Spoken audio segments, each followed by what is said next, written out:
Bismillahirrahmanirrahim. Alhamdulillahilladzi arsala rasulahu bil huda wa dinil haq liyudhhirahu 'ala dini kullihi wa kafa billahi syahida. Asyhadu an la ilaha illallah wa asyhadu anna Muhammadan abduhu wa rasuluhu alladzi la nabiyya ba'dahu. Di sini kami dari kelompok 6 tafsir Tarbawi yang beranggotakan Aulia Rahmani Al-Fazri, Rati Rusdato Jannah, Alvina Zahra, Marwah Afifah, Nur Azizah, dan Rifat Rizkillah akan memaparkan materi mengenai tafsir ayat-ayat Al-Quran yang terkait dengan pendidikan perasaan atau emosi. Tanpa berlama-lama, kita langsung masuk ke materi. Mangga slide selanjutnya. Ayat yang akan dikaji pada pemaparan kali ini yaitu yang pertama surat Al-Qasas ayat ke-77, lalu surat Al-Ahzab ayat ke-21, dan yang terakhir adalah Al-A'raf ayat ke-157. Yang pertama, Quran surat Al-Qasas ayat 77. A'udzubillahi minasyaitonirrajim. Wabtaghi fima atakallahu daral akhirata wala tansa nasibaka minad dunya wa ahsin kama ahsanallahu ilaika wala tabghil fasada fil ardi innallaha la yuhibbul mufsidin. Yang artinya langsung ke tafsir jalan lainnya, wabtagi dan carilah, upayakanlah pada apa yang telah dianugerahkan oleh Allah kepada kalian, yaitu berupa harta benda, kebahagiaan negeri akhirat. Seumpamanya kamu menafkahkannya di jalan ketaatan kepada Allah. Dan janganlah kamu melupakan. Jangan kamu lupa bagianmu dari kenikmatan duniawi, yaitu hendaknya kamu beramal dengannya untuk mencapai pahala di akhirat. Dan berbuat baiklah kepada orang-orang yang bersedekah dan bersedekah kepada mereka, sebagaimana Allah telah berbuat baik kepadamu, dan janganlah kamu berbuat atau mengadakan kerusakan di muka bumi ini. Jangan mengerjakan perbuatan-perbuatan maksiat. Sesungguhnya Allah tidak menyukai orang-orang yang berbuat kerusakan. Maksudnya Allah pasti akan menghukum mereka, orang yang berbuat kerusakan di bumi. Selanjutnya ada tafsir dari Ibnu Katsir. Yang pertama, gunakan harta yang berlimpah dan nikmat yang bergelimang harta sebagai karunia Allah kepadamu untuk bekal ketaatan kepada Tuhanmu dan mendekatkan diri kepadanya dengan mengerjakan berbagai amal pendekatan diri kepadanya yang dengannya kamu akan memperoleh pahala di dunia dan akhirat. Dan janganlah kamu melupakan bagianmu dari kenikmatan duniawi. Dari surat Al-Qasas ini menjelaskan nikmat yang merupakan nikmat yang dihalalkan oleh Allah, yaitu berupa makanan, minuman, pakaian, rumah, dan perkawinan. Selanjutnya, ayat ini menjelaskan kita mempunyai kewajiban kepada Tuhan, dan kita mempunyai kewajiban terhadap diri sendiri. Dan kita juga mempunyai kewajiban terhadap keluarga, kita juga mempunyai kewajiban terhadap orang-orang yang bertamu kepada kita, maka tunaikanlah kewajiban tersebut kepada haknya masing-masing, dan berbuat baiklah kepada orang-orang yang lain, sebagaimana Allah telah berbuat baik kepada kita. Lalu berbuat baik kepada sesama makhluk Allah, sebagaimana Allah telah baik kepada kita. Lalu kemudian jangan berbuat kerusakan di bumi dan berbuat jahat kepada makhluk Allah. Dan terakhir, Allah tidak menyukai orang yang berbuat kerusakan. Selanjutnya akan dibacakan oleh rekan saya. Tadinya dipersilakan.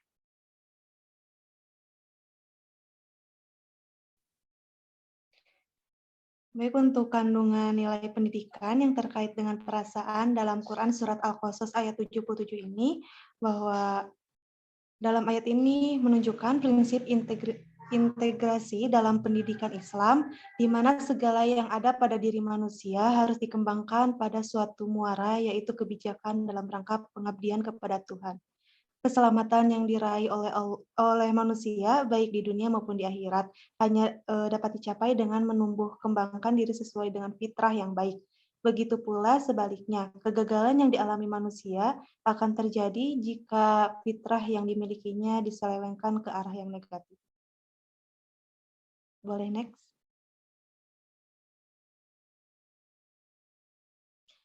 Pada ayat ini Allah Subhanahu wa taala menerangkan 4 macam nasihat dan petunjuk yang ditunjukkan kepada Qarun oleh kaumnya.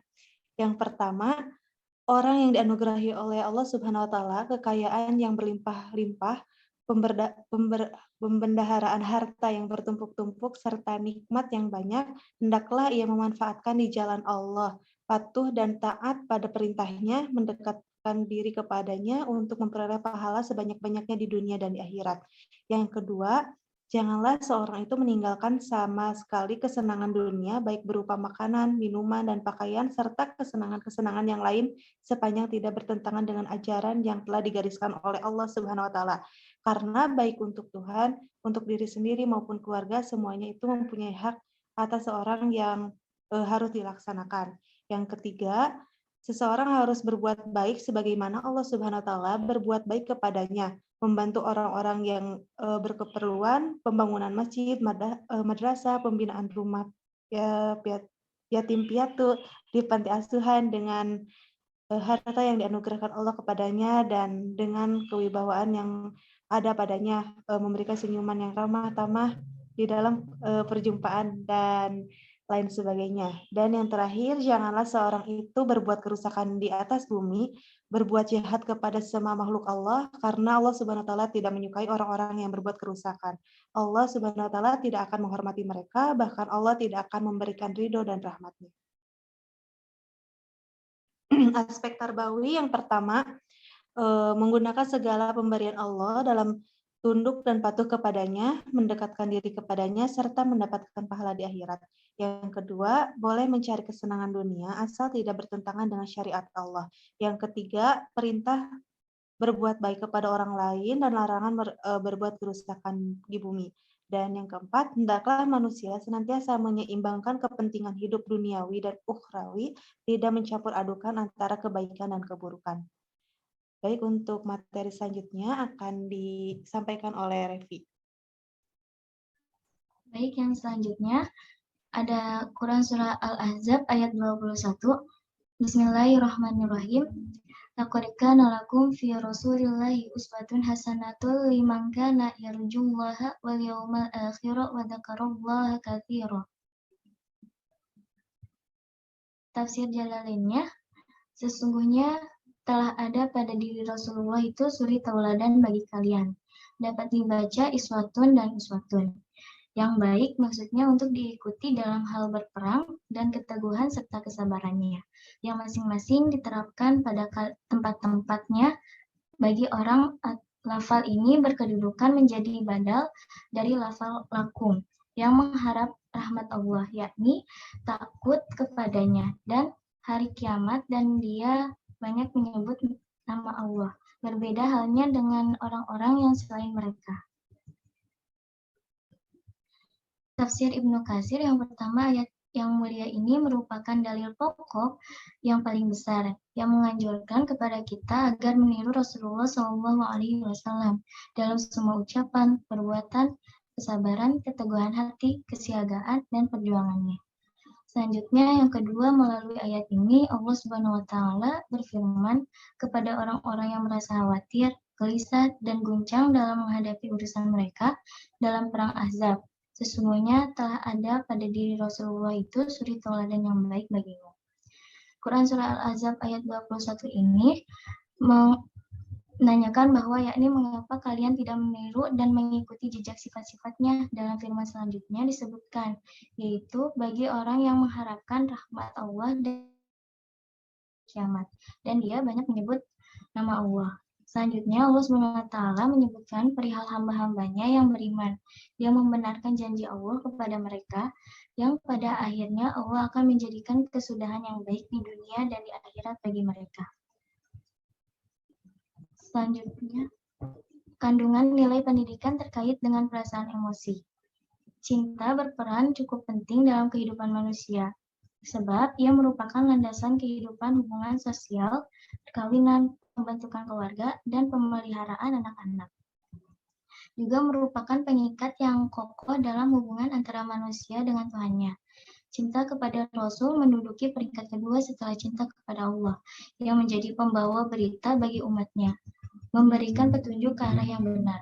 Seorang mukmin yang benar-benar beriman dengan sepenuh hati akan mencintai Rasulullah, akan menjadikan Rasulullah sebagai suri tauladan yang ia ikuti dalam akhlaknya, tingkah lakunya, dan mengambil inti sari biografinya yang agung.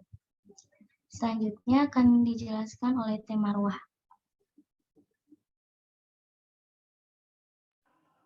A'udzubillahi minasyaitonirrajim. Bismillahirrahmanirrahim. Surat Al-A'raf ayat 157. Alladzina yattabi'una rasulahu nabi yal ummayaladzi yajidunahu maktuba indahum fi Taurati wal Injil ya'muruhum bil ma'ruf wa bainahum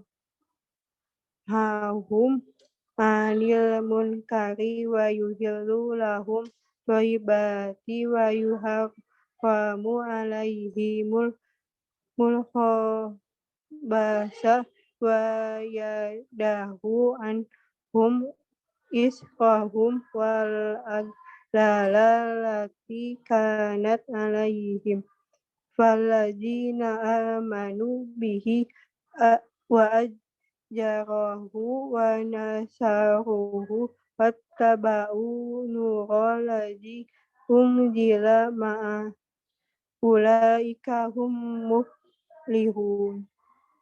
Alladzina yattaquna wa yawtuna najahauta walladzi hum biayatina minuna ladzi yattabi'una rasulan nabi ummiya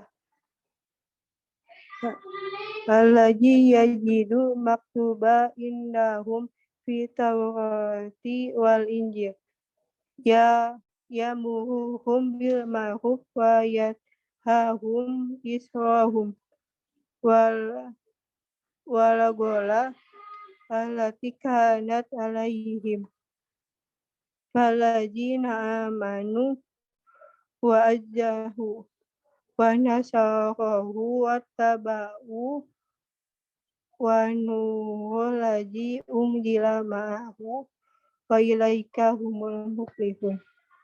Artinya, yaitu orang-orang yang mengikuti Rasul Nabi yang ummi, yaitu Nabi Muhammad SAW, yang namanya mereka dapati tertulis di dalam Taurat dan Injil yang ada di sisi mereka, lengkap dengan nama dan ciri-cirinya, yang menyuruh mereka mengerjakan yang ma'ruf dan melarang mereka dari mengerjakan yang mungkar, dan menghalalkan bagi mereka segala yaitu bangkai lain-lainnya, dan membuang dari mereka beban-beban maksud tangguhkan mereka dan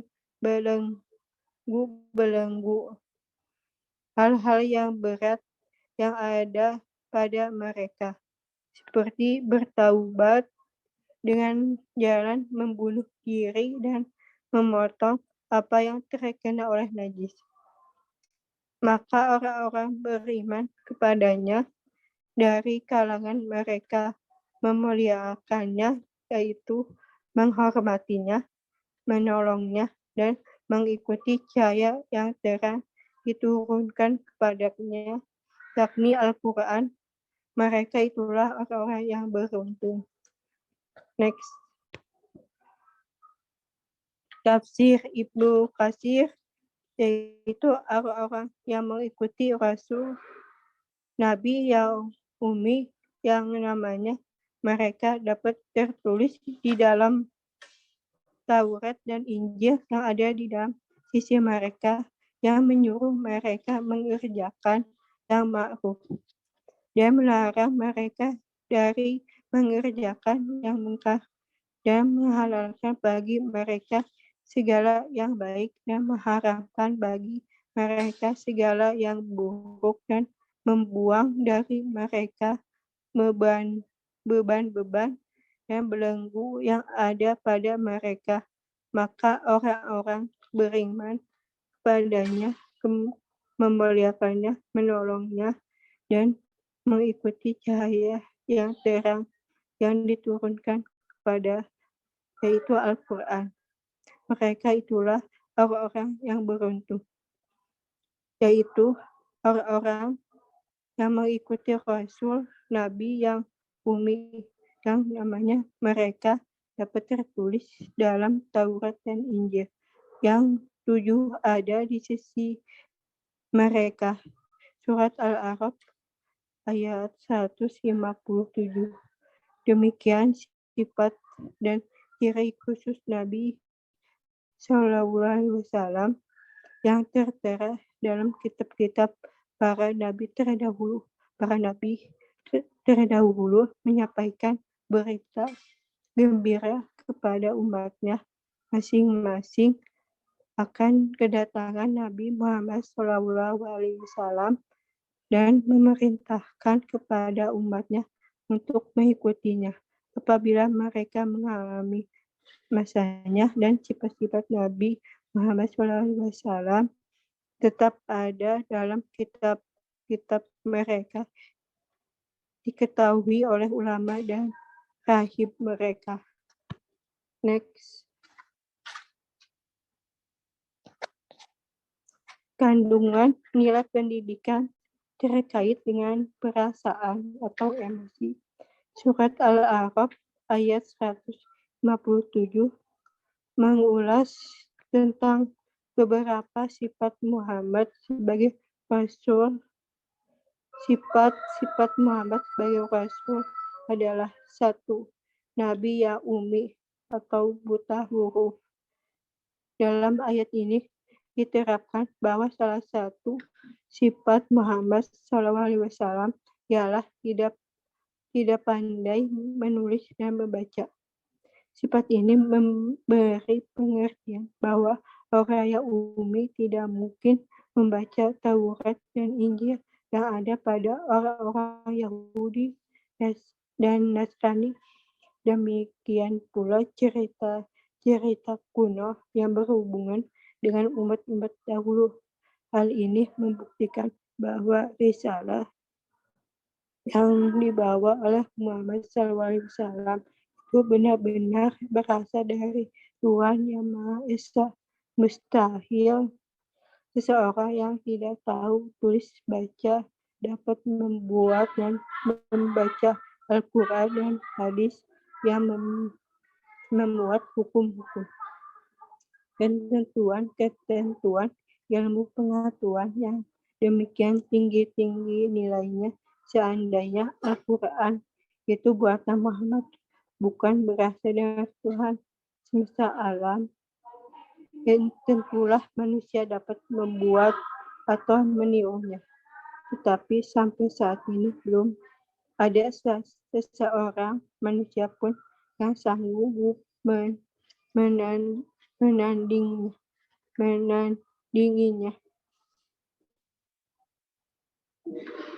Selanjutnya, yang kedua, kedatangan Nabi Muhammad dalam Taurat dan Injil.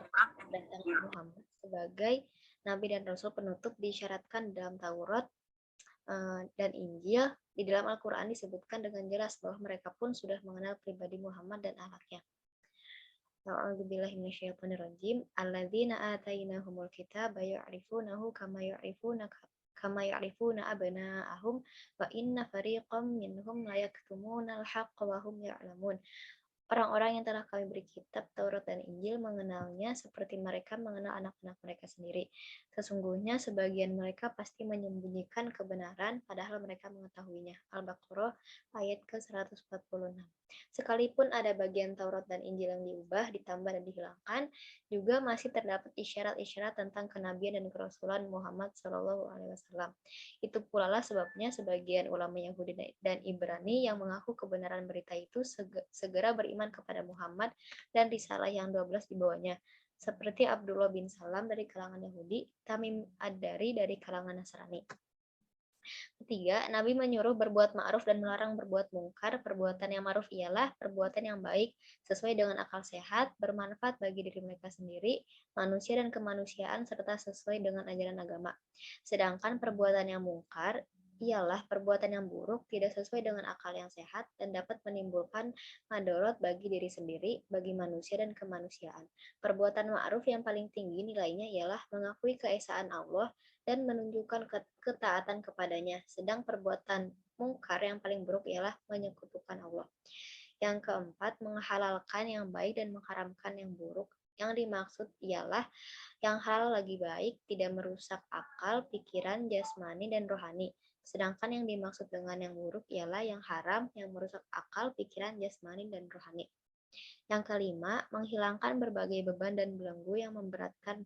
Maksudnya ialah bahwa syariat yang dibawa Nabi Muhammad tidak ada lagi beban yang berat seperti yang dipikulkan kepada Bani Israel. Dalam Quran Surat Al-Qasas ayat 77 menjelaskan tentang pendidikan akhlak, di mana segala yang ada pada diri manusia harus dikembangkan pada suatu muara, yaitu kebajikan dalam rangka pengabdian kepada Tuhan. Keselamatan yang diraih oleh manusia, baik di dunia maupun di akhirat, hanya dapat dicapai dengan menumbuh kembangkan diri sesuai dengan fitrah yang baik. Sedangkan dalam Quran Surat Al-Ahzab ayat 21, kandungan nilai pendidikan terkait dengan perasaan emosi, yaitu mengenai tentang cinta. Cinta di sini maksudnya ialah cinta kepada Rasulullah. Seorang mukmin yang benar-benar ikhlas imannya akan menjadikan Rasulullah sebagai suri tauladan yang ia ikuti dalam akhlaknya, tingkah lakunya, dan mengambil intisari biografinya yang agung. Selanjutnya dalam Quran Surat Al-A'raf ayat 157 menjelaskan tentang sifat-sifat Rasulullah. Allah menerangkan cara-cara mengikuti Rasul yang telah disebutkan ciri-cirinya agar bahagia hidup di dunia dan di akhirat nanti. Ialah beriman kepadanya dan kepada risalah yang dibawanya, menolongnya dengan rasa penuh hormat, menegakkan dan meninggikan agama yang dibawanya, mengikuti Al-Quran yang dibawanya. Mungkin cukup sekian yang dapat kami sampaikan, kurang lebihnya mohon maaf. Wassalamualaikum warahmatullahi wabarakatuh.